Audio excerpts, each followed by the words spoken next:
அன்புமிக்க சகோதரிகளே, சகோதரர்களே, உங்கள் அனைவருக்கும் வணக்கம். தொடுத்துறை, மடிக்கணினி மற்றும் இணையதளம் வாயிலாக போட்டி தேர்வுகளுக்கு தயாராக வந்திருக்கும் உங்கள் ஒவ்வொருவரையும் அன்போடு வரவேற்கிறேன். கடந்த பதிவுகள் எல்லாவற்றிலையுமே டிஎன்பிசியில் ரொம்பவே சமீபத்தில், குறிப்பாக சொல்லணும்னா இந்த பிப்ரவரி மாதம் 2025 வருடத்தில் நடைபெற்ற டிஎன்பிசி குரூப் 2A மெயின்ஸில் பொது தமிழை எப்படிலாம் கொஸ்டின் கேட்டிருக்காங்க அப்படின்றத அந்த அசல் வினாத்தாளை வைத்து இன்டெப்த்தாக டீட்டெயிலாகவே கொடுத்துருக்க 4 ஆப்ஷன்னா 4 ஆப்ஷனுக்குமே என்னென்ன விடை அப்படின்றத அளவுக்கு சூப்பராக டிஸ்கஸ் பண்ணிக்கிட்டு இருந்தோம். அந்த வரிசையில் கடந்த பதிவுகளின் தொடர்ச்சியாக மீதம் இருக்கக்கூடிய வினாக்களை இந்த பதிவில் நம்ம பார்க்க இருக்கிறோம். இன்றைய பதிவினுடைய முதல் கேள்வி, பொறுத்துக கொடுத்துருக்குறாங்க. அப்போ பொறுத்துக அப்படின்றதுல எப்படி கொடுத்துருக்காங்கன்னா வரும் பெயர் வச்சு கொடுத்துருக்குறாங்க. ஸோ பாருங்கள் கேள்வியை. பொன்னி, மண்ணகத்தி, மூவ் ஆட்டடையால், திணி தோழி அப்படின்னு கொடுத்துருக்குறாங்க. ஆப்ஷன்ஸை பார்த்தா இடத்தால் வரும் பெயர், சினையால் வரும் பெயர், பொருளால் வரும் பெயர், காலத்தால் வரும் பெயர் அப்படின்றாங்க. அப்போது இதெல்லாம் நம்ம படித்ததே இல்லையா வாத்தியாரே? ஆமாம், படித்ததே இல்லை. ஆனால் ஆகுபேர்னு ஒரு விஷயத்தை நம்ம படிச்சிருக்கோம், பெயர் சொல் அப்படின்ற ஒரு விஷயத்தை படிச்சிருக்கோம்ல, அதை வச்சு நம்மளால் ஆன்சர் பண்ண முடியுதான்னு பார்ப்போம்மா. சரி, ஸோ அப்படியே பொன்னின்னு கொடுத்துருக்காங்க. மேட்ச் த ஃபாலோயிங், அதனால் பிரச்சனையே கிடையாது. ஏதாவது 2, 3 தெரிஞ்சதுன்னா போதும், அட்லீஸ்ட் 2 தெரிஞ்சால் போதும், மேட்ச் பண்ணி ஆப்ஷன்ஸை பார்த்து சொல்லிடலாம். ஸோ முதல்ல பொன்னி. இந்த பொன்னி அப்படின்றத காலம் பியில் கொடுத்துருக்கிற எல்லாத்தையும் எடுத்து பார்க்குறோம். பொன்னின்னா இடத்தால் வரும் பேரா, சினையால் வரும் பேரா, பொருளால் வரும் பேரா, காலத்தால் வரும் பேரா? பொன்னி அப்படின்னா பொண்ணுனா பொருள், கரெக்டு. அப்போ பொன்னி அப்படின்றது பொண்ணுனா பொருளுங்க. அப்போ பொருளால் வரும் பெயர். அப்போ பொன்னினா பொருளால் வரும் பெயர். ஓகே, 3 முடிஞ்சிருச்சு. அடுத்து மண்ணகத்தி அப்படின்றாங்க. மண் அப்படின்றோம். அப்போ மண்ணகத்தி அப்படின்னா மண்ணிலிருந்து வர்றது, மண். அப்போ மண்ணுன்றது இடமா, சினையா, காலமா? ஐயா, மண்ணுனா இடம்ல. அப்போது மண்ணகத்தினா இடத்தால் வரும் பெயர். மூவாட்டடையால் அப்படின்றாங்க. அப்போ மூவாட்டடையால், ஐயா மூணா 3ன்னு அர்த்தம் வருமோ? அப்போ எண்ணுலங்க வருது. எண்ணுனா இங்கே ஆப்ஷன்லேயே இல்லையேன்னு யோசிப்போம். நல்லா ஞாபகம் வச்சுங்க. மூவாட்டடையால், மூணா மூதூர். அப்போ முதுமை, மூதூர் அப்படின்னா பழசு அப்படின்னு அர்த்தம். அப்போ மூவாட்டடையால்னா காலங்காலமா இல்லைங்களா? அப்போ அது என்னது? காலம். அப்போது மூவாட்டடையால்னா காலத்தால் வரும் பெயர். திணி தோழி அப்படின்றாங்க. அப்போ திணி தோழி அப்படின்னா, திணினா திணை, அப்போ சினை உடலில் இருக்கக்கூடியது. அப்போ திணி தோழினா சினையால் வரும் பெயர். பாருங்கள், வெளியிருந்து இந்த கொஷினை பார்க்குறப்ப ஐயோ முடியுமா முடியாதான்னு தெரிலன்னு யோசித்தோம். ஆனால் கடைசியில் எளிமையான கேள்வியாக தான் இருந்திருக்கு. அப்போ நம்ம பெயர் சொல்லினுடைய 6 வகைகள் தெரிந்திருந்தாலே அந்த பெயர் சொல்லோடு வைத்தே நம்மளால் எளிமையாக ஆன்சர் பண்ண முடிஞ்சிருக்கு. அடுத்த கேள்வி, சொற்களை ஒழுங்குபடுத்தி சொற்றொடர் ஆக்குதல். இது பிரச்சனையே கிடையாது. விருந்து ஆயினும் உவக்கும் அள்ளில் வரின். நிறைய பேர் இந்த கேள்வி இப்படி படிச்சுட்டு உடனே என்ன பண்ணுவோம்னா நம்மளே யோசிச்சுக்கிட்டு இருப்போம். அப்போது சொற்களை ஒழுங்குபடுத்தி சொற்றொடர் ஆக்குதல் அப்படின்னு கொடுத்துட்டாங்கன்னா அதில் கொஸ்டினே நீங்கள் வாசிக்கக்கூடாது. டைரெக்டாக நம்ம என்ன பண்ணிடணும்? ஆப்ஷன்ஸை தான் வாசிக்கணும். சரிங்களா? அள்ளில் ஆயினும் விருந்து வரின் ஊக்கம். ஆப்ஷன் ஏ சரியாக இருக்கே, இருந்தாலும் சரியானு செக் பண்ணணும்ல, எல்லா ஆப்ஷனையும் பார்க்கணும் நம்ம. சூஸ் த பெஸ்ட்டு தானே. ஆப்ஷன் பி, உவக்கும் விருந்து ஆயினும் வரின் அள்ளில். வாய்ப்பே இல்லை, ஏதோ சிலேபியை பிச்சு போட்ட மாதிரி இருக்குது, கிடையாது. அடுத்த ஆப்ஷன் சி, அள்ளில் வரின் ஆயினும் உவக்கும் விருந்து. இது சரி மாதிரி தெரியுது. வரின் ஆயினும் விருந்து உவக்கும் அப்படின்னா கூட கொஞ்சம் கரெக்ட் மாதிரி தெரிஞ்சிருக்கும். உவக்கும் விருந்துன்னு கொடுத்துருக்காங்க, சரியில்லை. விருந்து உவக்கும் ஆயினும் அள்ளில் வரின், சரியில்லை. அப்போ ஆப்ஷன் ஏ, அள்ளில் ஆயினும் விருந்து வரின் உவக்கும், அதுதான் சரியாக இருக்குது. என்னப்பா அதுக்கு பொருள்? இல் ஆயினும், அப்போ அல்லுனா இரவு. அப்போ இரவு நேரம் ஆயினும் விருந்து வரின், விருந்து அப்படின்னா விருந்தினர்கள்னு அர்த்தம். இந்த தொல்காப்பியர் எப்படி சொல்கிறார் அப்படின்னா, விருந்தே தானும் புது அது புனைந்த யாப்பின் மேற்றே அப்படின்னு சொல்கிறார். என்ன அதுக்கு அர்த்தம்? விருந்து அப்படின்னா புதுசுன்னு அர்த்தமா? அதான் விருந்தே தானும் புது. அப்போ விருந்துனா புதுசு, அது புனைந்த யாப்பின் மேற்றே. அப்போ விருந்துனா புதுசா, அப்போ விருந்தினர்னா புதியவர், விருந்தோம்பல்னா புதியவருக்கு ஓம்புதல். அப்போ அதுதான் விருந்தோம்பல். அப்போ விருந்தினர்னா புதியவன்ற அர்த்தத்தை சொல்கிறாங்க. அப்போ விருந்துனா இங்கே புதியவர், முன்ன பின்ன தெரியாதவன். அப்போ விருந்து வரின், முன்ன பின்ன தெரியாத புதியவர் நம்ம வீட்டுக்கு வந்தால் உவக்கும். உவக்கும்னா மகிழ்ச்சி. அப்போ பாருங்க, அல்லில் ஆயினும் விருந்து வரின் உவக்கும்னா இரவு நேரம் ஆயினும் விருந்தினர்கள் யாராவது புதுசாக வீட்டுக்கு வந்துட்டாங்கன்னா இவங்க நைட் டயத்தில் போய் வந்திருக்காங்க, சோறு வேறு எதுவும் இல்லை, எதுவுமே இல்லை, இப்போ வந்தால் என்ன பண்ணுறது அப்படின்லாம் யோசிக்காமல் பரவாயில்ல வீட்டுக்கு வந்திருக்கீங்களா வாங்க அப்படின்னு சொல்லி மகிழ்ச்சியோடு அவர்களை உபசரிப்பார்கள். இதை நற்றிணை நமக்கு தெளிவாக சொல்லுது விருந்தோம்பல் அப்படின்றதுல. சரிங்களா? அப்போ சங்க இலக்கியமான நற்றிணையில் இது இடம்பெறுகிறது. பொதுவாகவே டிஎன்பிஎஸ்சி இப்படி தான் நம்ம கொஸ்டின் கேட்குறாங்க. சொற்களை ஒழுங்குபடுத்தி சொற்றொடராக்குதலில் கொடுத்துட்டாங்களா? அப்போது அடுத்த தடவை விருந்து அப்படின்ற டைட்டிலில் அல்லில் ஆயினும் விருந்து வரின் ஓக்கம் என்று எந்த சங்க இலக்கிய நூல் குறிப்பிடுகிறது அப்படின்னு கேட்கலாம். சரிங்களா? அப்போ நற்றிணையில் குறிப்பிடுகிறது அப்படின்றதை நாம் தெரிந்து கொள்ள வேண்டும். அடுத்த கேள்வி, அதுவும் சொற்களை ஒழுங்குபடுத்தி சொற்றொடர் ஆக்குக அப்படின்னு கொடுத்துருக்குறாங்க. பிரச்சனையே இல்லை, கொஸ்டினே வாசிக்கக்கூடாது, ஆப்ஷன்ஸுக்கு போயிடணும். கற்றான் பிணியளவும் காலமும் உற்றான் அளவும் செயல் கருதி. சிலேபியை பிச்சு போட்ட மாதிரி தான் இருக்குது. உற்றான் அளவும் பிணியளவும் காலமும் கற்றான் கருதி செயல், இதுதான் சரி. எப்படி சார் சொல்கிறீங்க?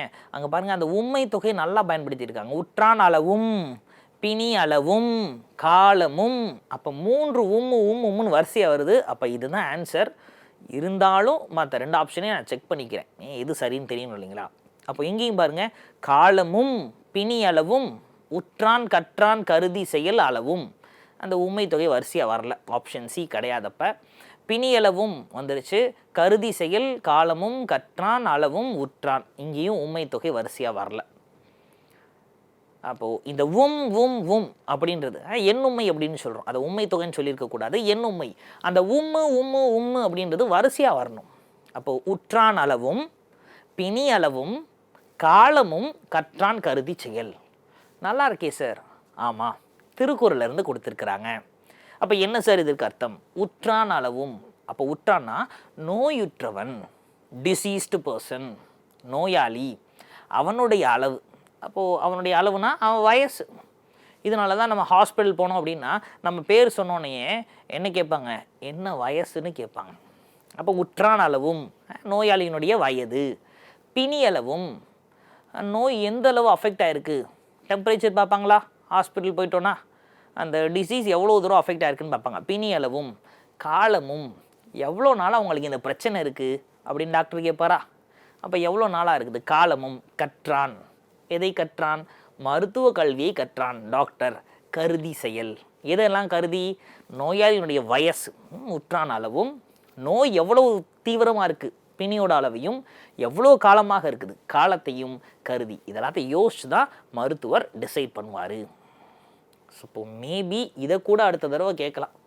அப்போ மருந்துன்ற அதிகாரத்தில் வள்ளுவர் இந்த திருக்குறளை சொல்லியிருக்கிறாரு.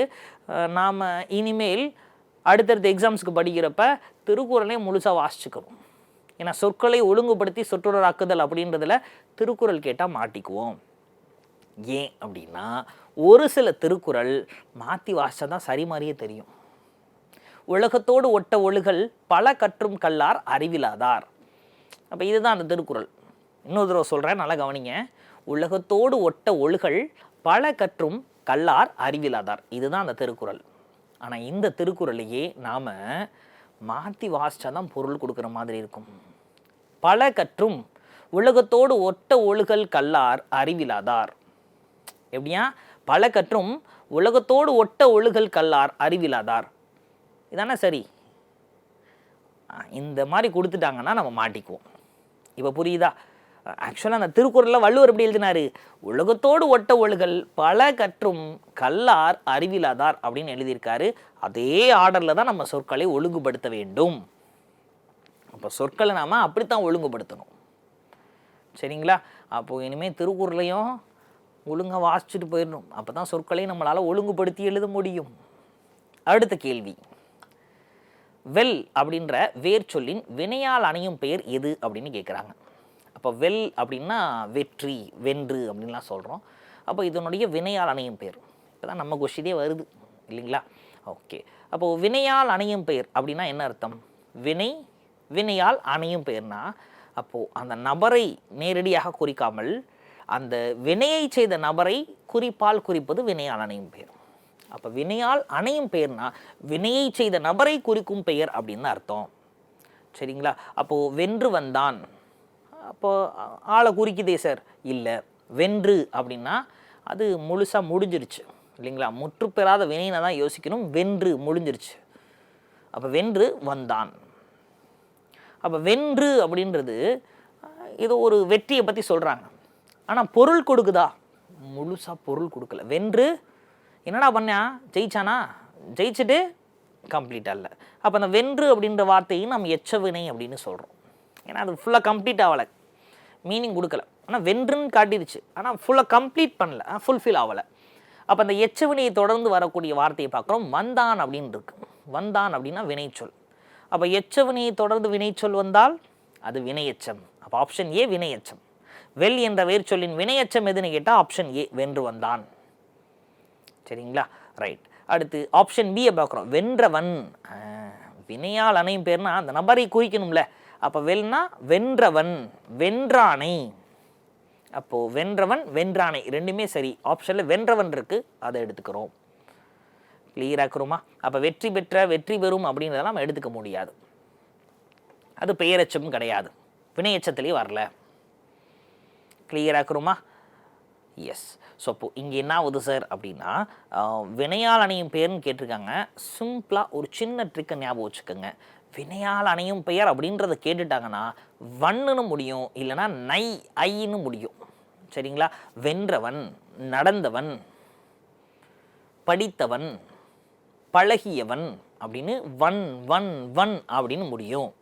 அப்படி இல்லைன்னா வென்றானை, படித்தானை, இழந்தானை, சேர்ந்தானை, குதித்தானை அப்படின்னு நையில் முடியும். அப்போ ஷார்ட்கட் மாதிரி ஞாபகம் வச்சுக்கலாம். இப்போ எதில் முடியும்? வண்ணில் முடியலாம், இல்லை ஐயில் முடியல. அப்படி முடிஞ்சதுன்னா அது வினையால் அணையும் பெயராக இருக்கும்.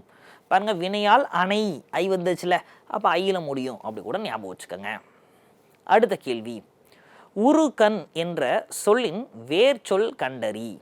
அப்போ உருகண் அப்படின்றாங்க. உருகண் அப்போ இதனுடைய வேர்ச்சொல். பொதுவாகவே ஒரு விஷயம் நல்லா புரிஞ்சுக்கோங்க. வேர்ச்சொல் அப்படின்னா பெரும்பாலும் 2 எழுத்துக்களாக இருக்கும், ரேராக 3 எழுத்துக்களாக இருக்கும். சரிங்களா? அப்போ இந்த உருகன் அப்படின்றதுக்கான வேர்ச்சொல் எனக்கும் தெரியலை. பட் ஆப்ஷன்ஸை பார்த்து சொல்ல முடியுதான்னு பார்ப்போமா? ஆப்ஷன் ஏ உர் அப்படின்றாங்க. வாய்ப்பே கிடையாது. உ அப்படின்னு வேணால் இருந்திருக்கலாம், உர் அப்படின்னு இருந்திருக்காது. ஆப்ஷன் பி உரு. உரு அப்படின்னா கொடுமையான அப்படின்னு அர்த்தம், கடுமையான அப்படின்னு அர்த்தம். அப்போ உருன்றது வேர்ச்சொல்லாக இருக்க வாய்ப்பு இருக்குது. எனினும் செக் பண்ணணும். ஆப்ஷன் சியை பார்த்துக்கிறேன். உரை. உரைனா உறைவிடம். அப்போ இந்த உரைன்ற வார்த்தைக்கும் உருன்ற வார்த்தைக்கும் வேறு வேறு அர்த்தத்தில் வருது. அப்போ ஆப்ஷன் சி கிடையாது. ஆப்ஷன் டி உறுதல் அப்படின்றாங்க. இந்த தள்ளு அல்லுன்னு முடிஞ்சிருச்சுன்னா அது தொழில் பேர். அப்போ இங்கே வேர்ச்சொல்லாக இருக்க வாய்ப்பே கிடையாது. அப்போ கொடுத்துருக்க ஆப்ஷனில் பெஸ்ட்டு உரு தான். உருகன் என்ற சொல்லினுடைய வேர்ச்சொல் உரு. சரிங்களா? ஆப்ஷன் பி தான் அதுக்கு சரியான விடையாக இருக்கும். அடுத்த கேள்வி, கா என்னும் ஓர் எழுத்து ஒரு மொழியின் பொருள் என்ன அப்படின்னு கேட்டிருக்கிறாங்க. ஐயோ, இந்த கா அப்படின்ற ஓர் எழுத்து தான் நமக்கு ரொம்ப கொடூரமான எழுத்து. ஏன் சார்? நிறையா இருக்கும். இந்த கா அப்படின்றதும் சரி, கை அப்படின்றதும் சரி. குறிப்பாக சொல்லணும்னா இந்த கா அப்படின்னா காத்தல் அப்படின்றது ஒரு அர்த்தம். ஏன்னா காலர் தான் காத்தல். காவடி, சோலை அப்படின்னு அர்த்தம் வரும். பூந்தோட்டம், பூங்காவனம், இந்த காவடி தூக்கக்கூடிய தண்டு, இதெல்லாமே கா அப்படின்னு தான் வரும். கலைமகளையும் கா அப்படின்னு தான் சொல்கிறோம். காவலையும் கா அப்படின்னு தான் சொல்கிறோம்.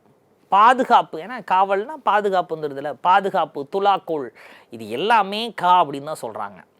ஸோ இப்போது கொடுத்துருக்குறதுல பார்க்குறோம், அரசன், ஐயனா தான் அரசன். ஐயா, காணா காற்று வருமா?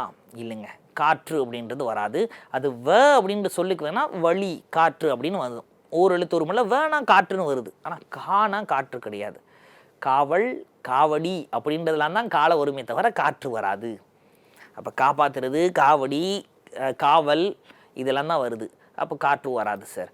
சரி, மயில் வருமா? இல்லை, வராது. நம்ம ஆட்கள் காவடி, காவடினா முருகன், மயில் ஆயுதம். அப்போது மிங்கிள் பண்ணி அப்படியே மயில்னு போட்டுருவாங்க. அப்படி போட்டுறக்கூடாது. அப்போ கா அப்படின்னா என்ன சார்? கண்டிப்பாக அரசன் வராது, காற்று வராது. மயில் இன்டெரக்டாக வர வாய்ப்பு இருக்கா? காவடி தூக்கக்கூடிய அந்த கம்பை தான் சொல்கிறோம் கா அப்படின்னா. அப்போ மயில் கிடையாது, துலாக்கோல். ஆமாம், இந்த துலாக்கோலை கா அப்படின்னு சொல்கிறாங்க. சரிங்களா? ஸோ இப்போ கா அப்படின்னா நமக்கு இது எல்லாமே கண்டிப்பாக தெரிந்திருக்க வேண்டும். அடுத்ததாக சரியான பொருள் தரும் ஓர் எழுத்து ஒரு மொழியை தேர்க அப்படின்றாங்க. பை அப்படின்னா அச்சம் அப்படின்றாங்க. கிடையாது. சரிங்களா? அப்போ பை அப்படின்றத எடுத்துக்கோமே.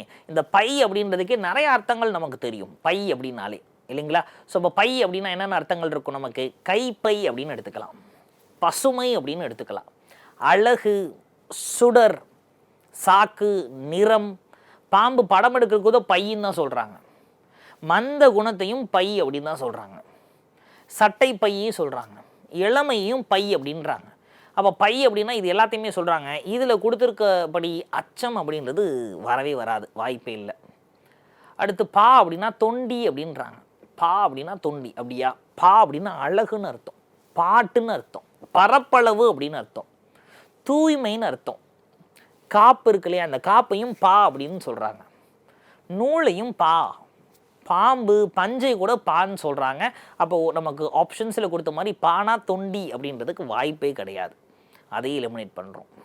அடுத்து மா அப்படின்றத சொல்கிறாங்க. மா அப்படின்னா மேலிடம் கிடையாது. மானா அம்மா, தாய், சரஸ்வதி, சேலை, அறிவு, அழகு. பாருங்கள், எல்லாமே அம்மான்றதை வச்சு தான் வருது. மானா அம்மா சொல்லிட்டேன். அப்போ அம்மானா தாய், தாய்னா சரஸ்வதி, திருமகள், அழகு, அறிவு, நஞ்சு கொடி, யானை. அப்போது இது எல்லாமே மா அப்படின்றதுல இருக்கக்கூடியது. ஈவன் சொல்லப்போனால் மா அப்படின்னு வயலை கூட சொல்கிறார்கள், ஓர் எழுத்து ஒரு மொழியில். சரிங்களா? அப்போ மானா மேலிடம், வாய்ப்பே கிடையாது. மை அப்படின்னா மலடு அப்படின்றாங்க. மை அப்படின்னா மலடா? மை அப்படின்னா மலடு கிடையாது, மலடின்றதான் நமக்கு அர்த்தம். அப்போ மைனா கண்ணுக்கு போடுற மையை சொல்கிறோம். குற்றத்தை சொல்கிறார்கள், இருட்டை சொல்கிறாங்க. கருப்பு, மலடி. அதன சார் மலடி, பிள்ளை பெற முடியாத பெண்ணை மலடி அப்படின்னு சொல்கிறாங்க. அப்போ மையினா மலடி. அந்த மலடின்றதுனால தான் அதை பாருங்கள் எல்லாமே அதை ஒற்றே வரும். மந்திரமை, தீவினை, அழுக்கு, பாவம், இது எல்லாமே களங்கம், இதெல்லாமே அந்த மலடின்ற வார்த்தையோடு தொடர்புடையது. கரெக்டு தானுங்க? யோசிச்சு பாருங்க, களங்கம் வந்துருச்சா, அழுக்கு, பாவம், இருள், கருமை, குற்றம், இது எல்லாமே இந்த மலடின்ற வார்த்தையை சுற்றி இருக்கக்கூடிய வார்த்தைகள். ஸோ அப்போ அதுதான் அதுக்கு சரியான விடையாக இருக்கும். அப்போ மை அப்படின்னா மலடு அப்படின்றது தான் சரியான பதில். ஓர் எழுத்து ஒரு மொழி 42 தான் இருக்குது அப்படின்னு புக்கை நம்ம படிச்சுட்டு போனோம்.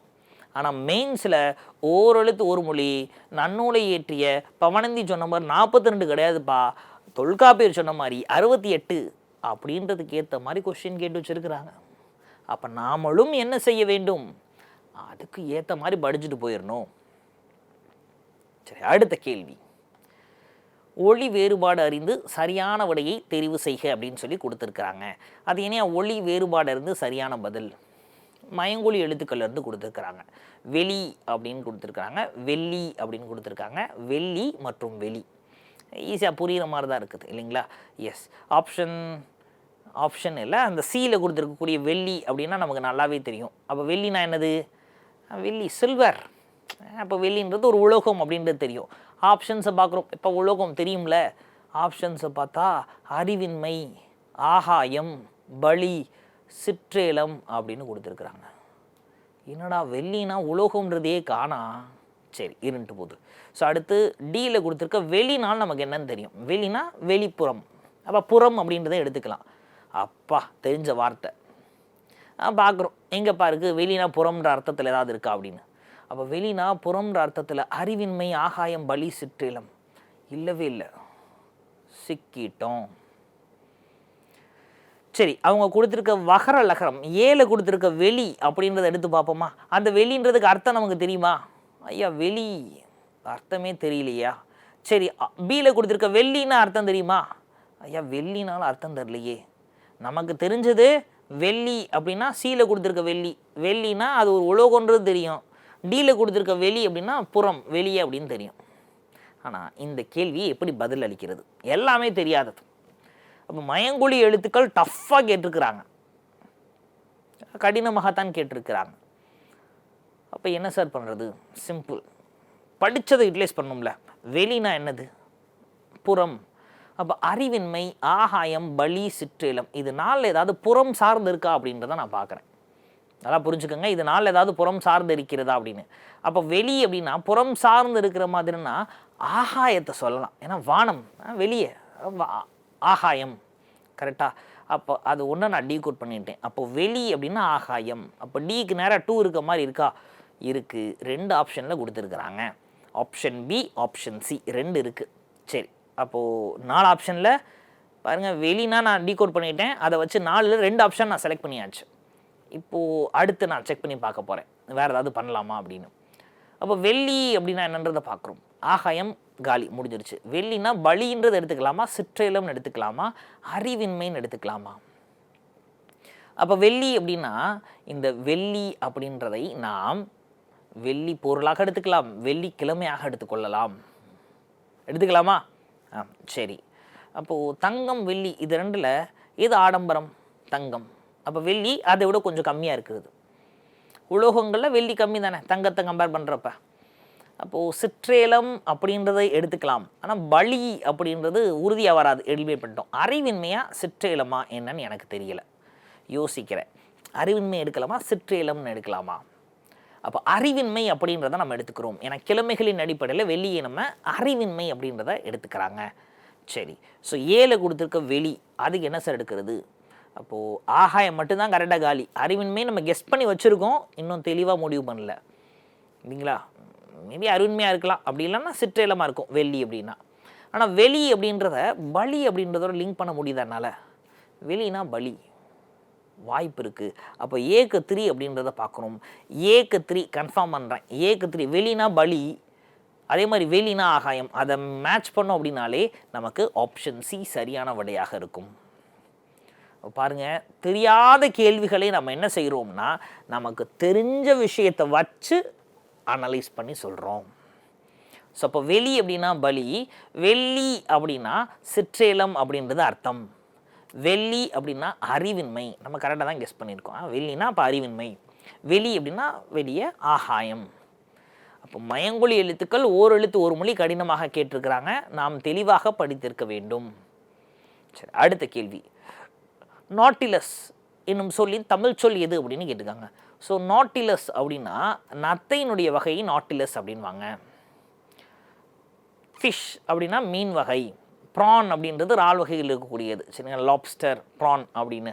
கிராப் அப்படின்னா நண்டு. அப்போ நத்தை தான் புதுசாக இருக்குது. அப்போ நாட்டிலஸ் அப்படின்னா நத்தை வகையாக இருக்கும் அப்படின்னு கெஸ்ஸிங்கில் அடிச்சிட முடியும். அடுத்ததாக அரிஸ்டாலஜி அப்படின்னு கொடுத்துருக்குறாங்க. இந்த அரிஸ்டாலஜி என்ற ஆங்கில சொல்லின் பொருள். அரிஸ்டாலஜியா தெரியலையே. சரி, அப்போது அரிஸ்டாலஜினா நமக்கு என்னன்னு தெரியல. டாலஜி அப்படின்னு வந்துருச்சுனாலே அப்போ படிப்புன்னு அர்த்தம், ஏதோ படிப்பு சம்மந்தப்பட்டது. அரிஸ்டோ அப்படின்னா என்னன்னு நமக்கு தெரியலை. சரி, ஹோல்ட் பண்ணுவோம். ஆப்ஷன் ஏ நுண்கலை அப்படின்றத எடுத்துக்கிறோம். நுண்கலை அப்படின்னா என்ன? Micro art. அவங்க கொடுத்தே தப்பாக தான் கொடுத்துருக்காங்க, அது வேறு டிபார்ட்மெண்ட்டு. அப்போ நுண்கலை பற்றிய படிப்பு அப்படின்னு கொடுத்துருந்தா யோசிச்சிருப்போம். நுண்கலைனா மைக்ரோ ஆர்ட். உணவுக்கலை அப்படின்னா ஃபுட் ரிலேட்டடாக இருக்கக்கூடியது. கவின்கலை அப்படின்னா சிற்பங்கள் சார்ந்து இருக்கக்கூடியது. கட்டடக்கலை அப்படின்னா ஆர்கிடெக்சர் சார்ந்து இருக்கக்கூடியது.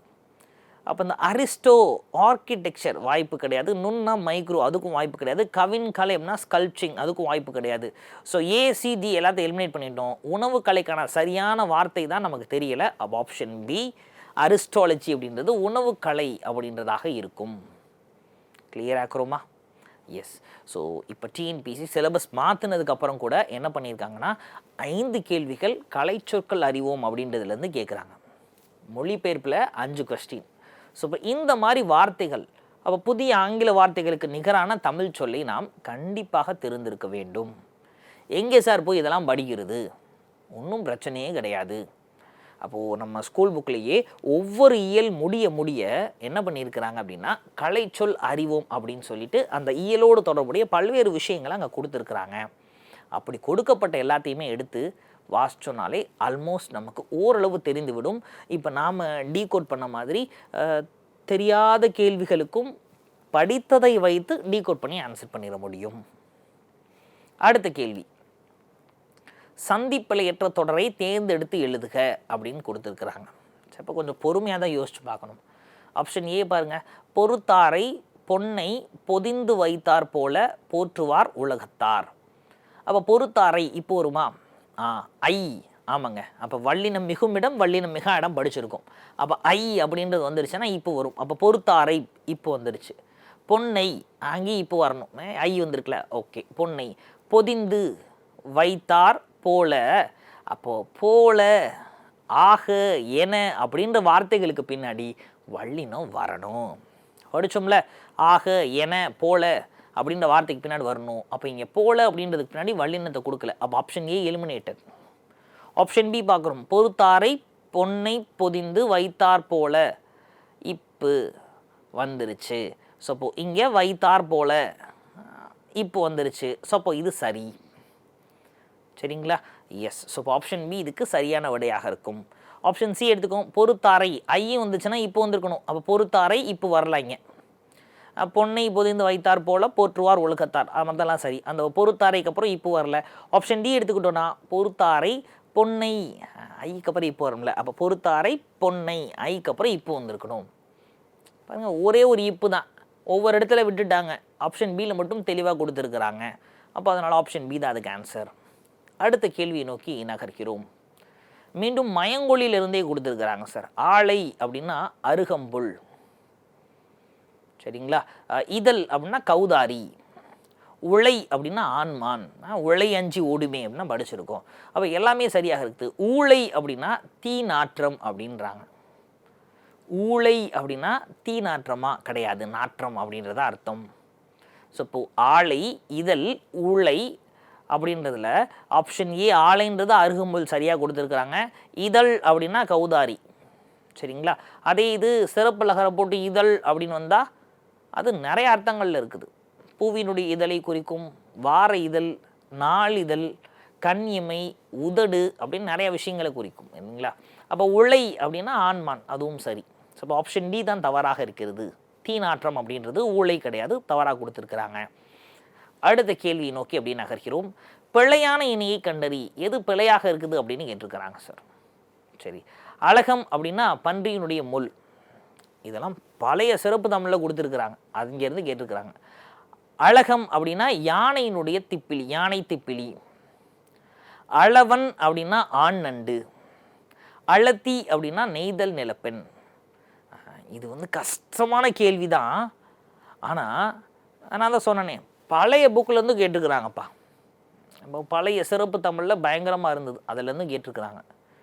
ஐயா, புது புக்கால் படிச்சுட்டு போயிருக்கோம், நம்ம எப்படி ஆன்சர் பண்ணுறது? அதுக்கு ஒரு வழி கிடச்சிருச்சு. இந்த கேள்வியை நல்லா பாருங்கள். ஆப்ஷன் ஏ அழகம் பன்றி முள், தெரியல, சரியாக தப்பான்னு தெரில. அழகம்னா பன்றி முள் தான், பழைய புக்கு டேட்டா. அழகம் அப்படின்னா யானை திப்பிலி, பழைய சிறப்பு தமிழில் இருக்குது. சரி, அளவன் அப்படின்னா ஆண் நண்டு, அதுவும் பழைய சிறப்பு தமிழ் தான். ஃபுல்லாகவே பழைய சிறப்பு தமிழில் தான் கேட்டிருக்கிறாங்க. ஆனால் புது புக்கு மட்டும் படிச்சுட்டு போயிருந்தா எனக்கு இது மூணுமே படிக்கலையே சார், என்ன பண்ணுறது? பிரச்சனையே கிடையாது, புது புக்கை தெளிவாக படிச்சுட்டு போயிட்டீங்கல்ல. எஸ், ஆப்ஷன் டி எடுத்துக்கோங்க. அழத்தி அப்படின்னா நெய்தல் நிலப்பெண் அப்படின்னு சொல்கிறாங்க. இந்த புது புக்கில் 6ஆம் வகுப்பில் ரொம்ப அழகாக கொடுத்துருக்குறாங்க, 10ஆம் வகுப்பில் அகப்பொருள் இலக்கணத்தில் ரொம்ப அழகாக கொடுத்துருக்குறாங்க. நெய்தல் நிலப்பெண்ணை அழத்தின்னு சொல்ல மாட்டாங்க, நுழத்தி அப்படின்னு சொல்கிறாங்க. புது புக்கு டேட்டா தானே, அதை படிச்சிருந்தோம் அப்படின்னா பிழையான இணை கேட்குறாங்க. மற்ற ஏல கொடுத்தது, பியில் கொடுத்தது, சியில் கொடுத்தது அது பிழையா சரியான எனக்கு தெரியலை. ஆனால் ஆப்ஷன் டியில் அவங்க கொடுத்துருக்குறாங்க இல்லையா அழத்தி, அது தப்புன்னு எனக்கு கன்ஃபார்மாக தெரியுது. ஏன்னா அது நான் படிச்சுட்டேன். நெய்தல் நிலப்பெண் அப்படின்னா நுழத்தியர் அப்படின்னு சொல்கிறோம். அப்போ நுழத்தி அப்படின்னு தான் சொல்லணுமே தவிர அழத்தி அப்படின்னு சொல்லியிருக்கக்கூடாது. ஸோ அப்போ ஆப்ஷன் டி தான் இங்கே தப்பாக இருக்குது அப்படின்றதை நாம் தெரிந்து கொள்ளலாம். கிளியராக்குறோமா? நான் மீண்டுமாக சொல்லிக்கொள்கிறேன், my dear brothers and sisters, இப்போ பாருங்கள், நாம் கஷ்டப்பட்டு நிறையா விஷயங்களை சூப்பராக படிக்கிறோம். அப்போ இந்த படித்த விஷயங்கள் எல்லாத்தையுமே எக்ஸாமில் போய் யூட்டிலைஸ் பண்ணணும். அப்போ யூட்டிலைஸ் பண்ணால் தான் நமக்கு யூஸ்ஃபுல்லாக இருக்கும், இல்லைங்களா?